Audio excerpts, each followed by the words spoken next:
Ang nagpaparami ng mga kaibigan ay sa kanyang sariling kapahamakan. Ngunit may kaibigan na mahigit kaysa isang kapatid.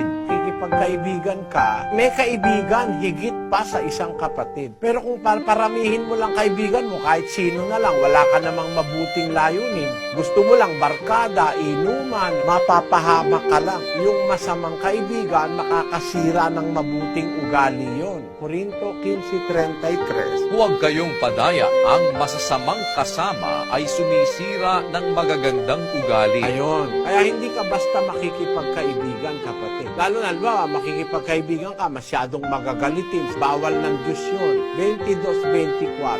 Huwag kang makipagkaibigan sa taong magagalitin at sa mainiting tao ay huwag kang sasama. Baka ka matuto ng kanyang mga lakad at magtamo ng silok sa iyong kaluluwa.